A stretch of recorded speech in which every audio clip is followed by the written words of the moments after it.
Le pido por favor al doctor Reinaldo Robles que nos dé su opinión sobre la obra del licenciado Luis Enrique. Adelante, doctor, por favor. Muchas gracias, muy amable.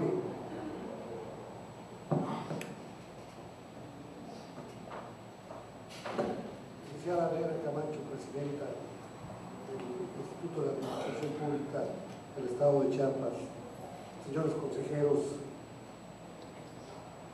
mi querido amigo Luis Enrique, señoras y señores, me es muy grato participar en este evento tan importante y de tanta trascendencia.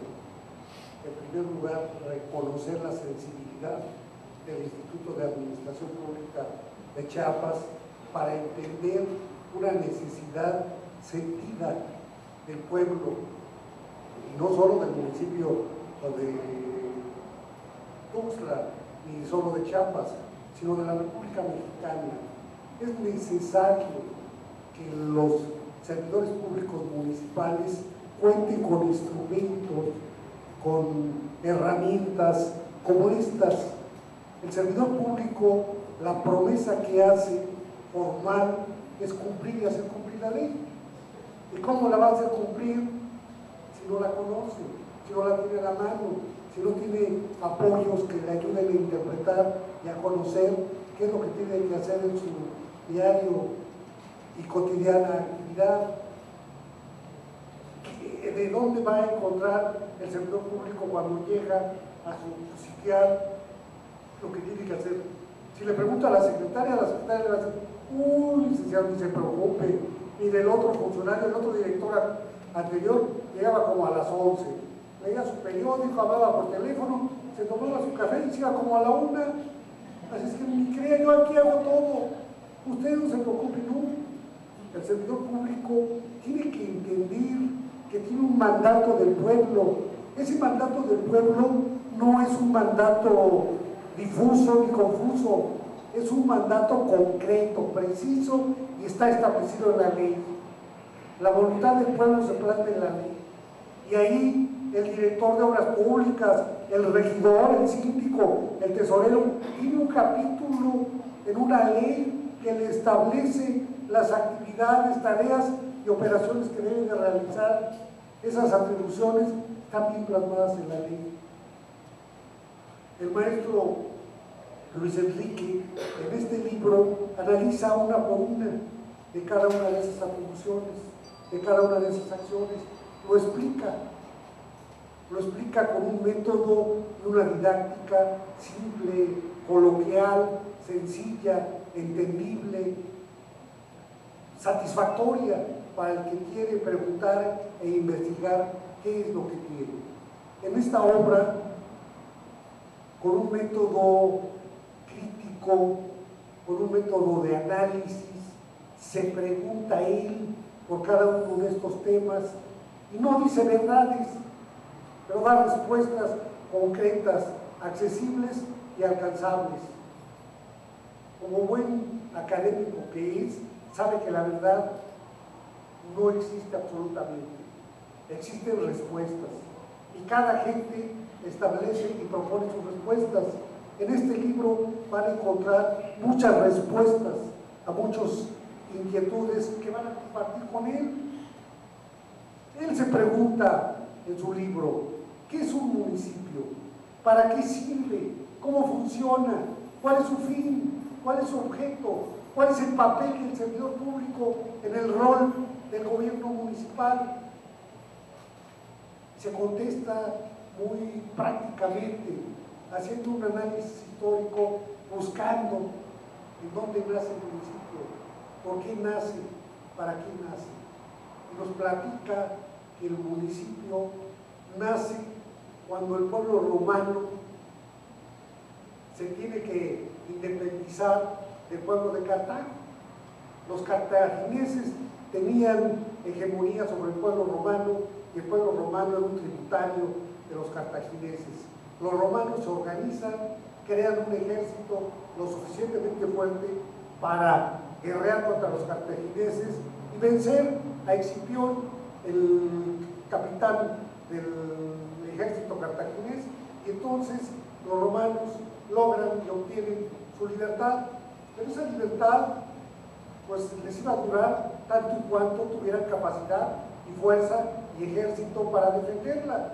Por lo tanto, no desmantelan a su ejército, sino al contrario, lo mantienen en ejercicio. Y esa capacidad de mantenerlo en ejercicio hace que el ejército romano se vuelva invicto, invencible. Pero si bien los romanos tenían un ejército y a través de ese ejército conquistaron al mundo conocido en esa época, carecían de un ejército de administradores, de gente que pudiera gobernar y controlar las tierras que habían dominado y para consolidar su imperio. Entonces utilizaron una fórmula pragmática, les ofrecieron a los pueblos dominados que se autogobernaran a sí mismos, les ofrecieron respetar sus dioses, sus tradiciones, su costumbre y lo más importante, que se autogobernaran a ellos mismos. A cambio de eso querían un munare, un tributo, y los pueblos dominados pues con gusto pagaron ese tributo. Ese munus munare fue lo que dio el origen a la palabra municipio, porque el conjunto de obligados a pagar el tributo, el munus munares, llevaban el nombre de municipio. Entonces municipio implica la carga, el gravamen, el tributo que tiene que hacer el ciudadano que vive en un municipio a cambio de autogobernarse y el privilegio de gozar su libertad y de arreglar sus propios asuntos con un Estado superior. Y en nuestra época actual encontramos que tenemos un Estado superior, un orden jurídico superior, que es la entidad federativa, y un orden jurídico superior, que es la federación. Pero sin embargo, el municipio sigue manteniendo ese espíritu de promesa, esa juventud, esa frescura, y todos queremos vivir en un municipio. Y hemos luchado, y nuestro territorio mexicano se ha impregnado de la sangre de aquellos que lucharon y conquistaron un municipio libre, y nos legaron la oportunidad de autogobernarnos y de autogestionarnos. Municipios en donde un apellido se repite muchísimo. Los lazos de sangre implican también lazos de unidad, de vecindad, de cercanía. Tenemos las mismas costumbres, las mismas necesidades, y nos ayudamos. Entonces, lo más importante en un municipio es la solidaridad, la integración de sus vecinos, porque la unidad, la cooperación, el afecto, la integración es el mejor instrumento para lograr que el poder funcione y se maneje. ¿Sí? Pues bien, el autor considera que el poder es la capacidad de una persona o un grupo de personas para imponer su voluntad a otro grupo de personas y organizarse, trascender en la organización. Esto es el poder político. Entonces ya tenemos dos ámbitos de ejercer la soberanía. La soberanía del pueblo la ejerce el pueblo en el ámbito local del municipio. La soberanía de la entidad federativa la resuelve el pueblo de la entidad federativa en su ámbito de competencia. Y la soberanía nacional la ejercemos todos los mexicanos para los asuntos generales que afectan a dos o más entidades. El doctor nos decía con toda precisión, el problema de gobierno es a veces problemas de competencia. ¿Qué le corresponde al municipio? ¿Qué le corresponde a la federación? ¿Qué le corresponde a la entidad federativa? Pues al municipio le corresponden los asuntos domésticos, los asuntos locales, los más concretos, los más importantes, los más trascendentes para la vida cotidiana. Y al Estado, bueno, pues al Estado le competen los asuntos que afecten a dos o más municipios. Y entonces, para distinguir si un asunto es de la competencia del municipio o es de la competencia del Estado, debemos buscar a ver a quién le afecta. Y con esa lógica sencilla podemos entender que si le compete al municipio o al Estado. Por otra parte, la competencia federal se distingue de la estatal porque los asuntos que afectan a dos o más entidades son de la competencia federal. Y dentro de esta lógica, dentro de esta sencillez, el maestro Luis Enrique va hilvanando y va proporcionándonos las diferentes soluciones para cada uno de los problemas. Nos explica por qué hay un ayuntamiento. El pueblo que ejerce la soberanía no puede estar presente en la toma de todas las decisiones.